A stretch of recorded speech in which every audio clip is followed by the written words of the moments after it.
Yo, what's good peeps? Sony recently dropped the PS Plus lineup for the month of December, which contains Aliens Dark Descent, It Takes Two, and Temtem.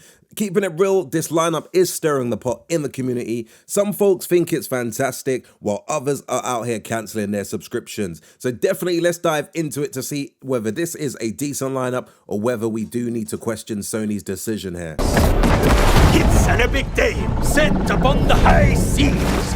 Let's start with It Takes Two. On one hand, it's an award-winning co-op masterpiece, a Game of the Year winner, no less, and probably one of my favorite games that has been released over the last 10 years. It's creative, it's heartfelt, it's got bobsleighing through snow globes and squirrels with gangster energy. It's a must-play if you haven't already played this game. But, and it definitely is a big part, this game has been floating around PlayStation Plus Extra and EA Play for months, so for a lot of folks out there, this does feel like a rerun. A great game, just not exactly new or surprising. I still feel if you haven't played this game before, this is a phenomenal addition to the list. And May! Why'd you look like a blob of clay?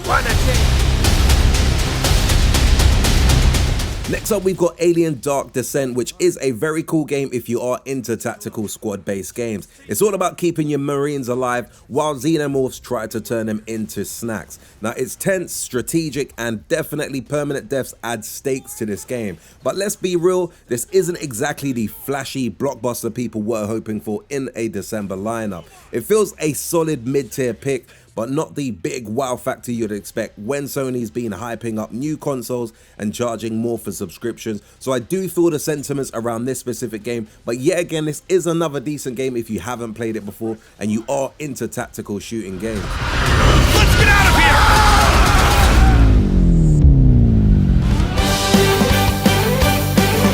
Last, and some may consider least, is Temtem. Look, I'm personally not saying that it's a bad choice. It's definitely a charming game, a fun game, and if you ever dreamed of a Pokemon style MMO, this is definitely your game. But here's the thing, for a PlayStation 5 title, it's not exactly screaming next gen. It's cute, sure, but people were expecting AAA titles, not Pokemon's indie cousin. Plus the pacing, some players say it drags after a while, so unless you're really into catching Tems, this might not keep your attention for that long, but definitely still another decent addition. Look, I personally can't always knock the PlayStation Plus lineups, but I do understand the frustration from some of the gamers in the community. And this brings us basically to the bigger issue here, timing. Now this is the holiday season, people just bought their shiny new PlayStation 5s or upgraded to the PlayStation 5 Pro, and this lineup doesn't exactly scream power of next gen. No big AAA hitters, no exclusives that take full advantage of the console's capabilities, just a mix of decent to good games that feel, well, kinda safe. When you add in the price hikes for the PlayStation Plus subscription, it's easy to see why people are frustrated. This lineup isn't bad per se, but it feels a little underwhelming, especially considering the context. With that being said, if you are new to PlayStation Plus or haven't touched these games before, there is definitely a lot of value here. As I mentioned at the start of the video, It Takes Two is definitely one of my personal favorite games that has been released over the last 10 years. It is an amazing co-op game. I do understand that some people don't always have someone to play with, so obviously that aspect of the game is probably ruined, but I do feel like It Takes Two is a perfect game to play with a partner or your kids. Aliens is solid for strategy fans, and Temtem is great if you are looking for a more laid-back experience.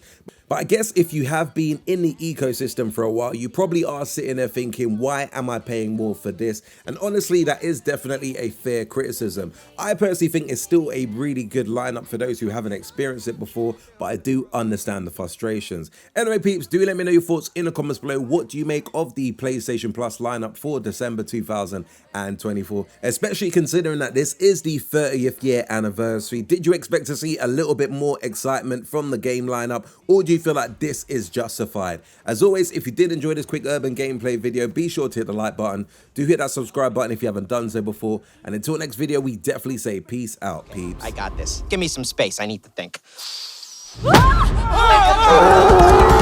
This is a story of collaboration!